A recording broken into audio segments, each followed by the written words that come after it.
And I come from an aristocrat family. I had tutors teaching me what are my values. Huh? And I forgot my values. I forgot the feeling inside when he didn't want to get out of the car to open the door or to ring the door, sending me messages, you're taking too long, and then honking, if, making noise, being low life. The first moment he arrived, he showed me that he was a low life. He showed me that he was going to kill me down the road.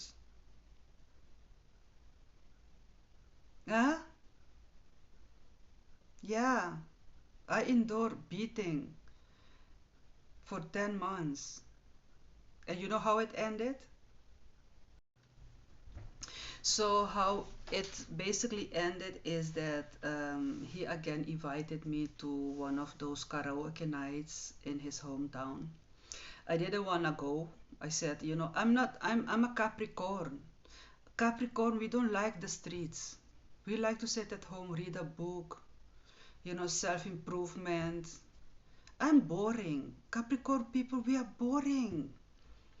We are not the street life type of people. We are boring. We like to learn, grow, educate ourselves, keep learning, learn more skills.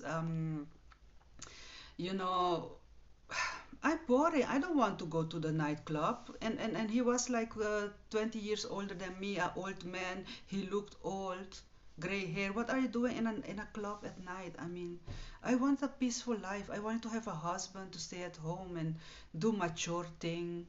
You know, just mature thing, peaceful. And I told him when he invited me, I said, I don't want to go, just you go. You go, have fun, and I will be here and do my own stuff. And he didn't want me to stay home alone because he would say, you are a whore and you're gonna be fucking everyone in your neighborhood and all these things. I mean, okay, whatever. You've been telling me this for 10 months. I mean, whatever. If I am a whore, why am I still living in this old house? Why don't I have my driving license? Why don't I have my car? Huh? Why am I not wearing designer clothes? If I was a whore, I would be earning a lot of money and I would probably make sure that he could have a pair of teeth and maybe hire a is uh, uh, ex I don't know how you call these people who just examine extinct. What are these people called? Exterminator. Yes, I could hire an exterminator to exterminate his smelly breath. You know, get him a set for a set of teeth so he had nice teeth. You know, give him plastic surgery. You know, is his face make, I don't know, whatever, or at least give him some soap. I mean, okay, I could afford soap. I was clean. I was clean. I'm clean. He wasn't. So, yeah, if I was a whore, then I could, I probably, I don't know if I would be good at it because, I don't know. I'm not married. It means that I'm not good in, physical stuff with a husband. So I'm still not married. So going off topic again. Okay, so he invited me to go to karaoke. I didn't want to go, so I said, you know what? He was pushing, and I said, you know what? I want to go. I will go with you, but if I tell you after 1 hour, because it wasn't far away from where we live, so where I live, we weren't living together. Um, if after an hour I don't like it, we agreed that you will bring me back home. And he said, yeah, okay, of course. Then I went against my will. I didn't want to go. I went anyway. And of course, I sang one song, and he was showing me off because back then I was younger and I have a weird face, and I don't look traditional Dutch, so people are like, yeah, I have a nice body and a strange face. I don't know. People found me attractive. And after 1 hour, I told him, yeah, let's go home. And he became angry. He started to call me a whore in front of everybody, insulting me. I am the man here, and you're gonna sit your ass there and stay there. You're not going anywhere. And I stood up and said, I am going home, whether you're going with me or not. So I stood up and I went to the entrance, and I went to the entrance. He started chasing me.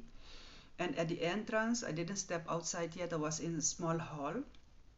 He grabbed me at the throat. He pushed me against the wall and going to beat me. And I hit his hand like this. And he was choking me. And I used my hands to, block his other hands. And then all these people came and see. And then I pushed him. And then his friend said, why are you both?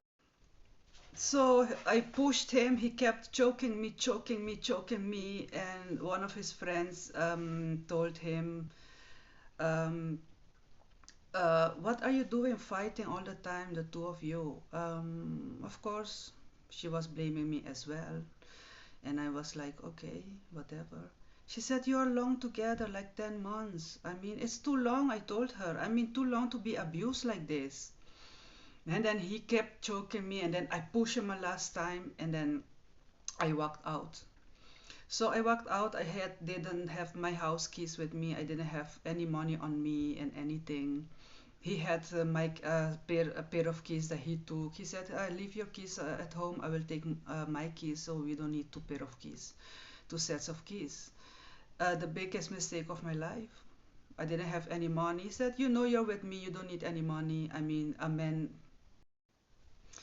So basically, yeah, I shouldn't have left my keys at home. I should have given him a key because we were not committed in a committed relationship. Why the fuck am I giving him a key? You know?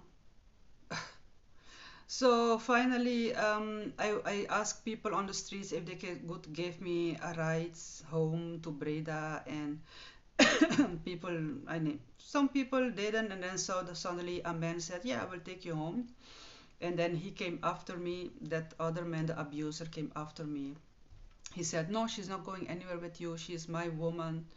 And I said, "I'm not your woman. I'm not married to you. We are not engaged. You proposed after 2 weeks. That is not a proposal. So we are not engaged officially." And finally, we went home. I wanted him to go to his house, to drop me off at home and go to his house. But he was just like a needy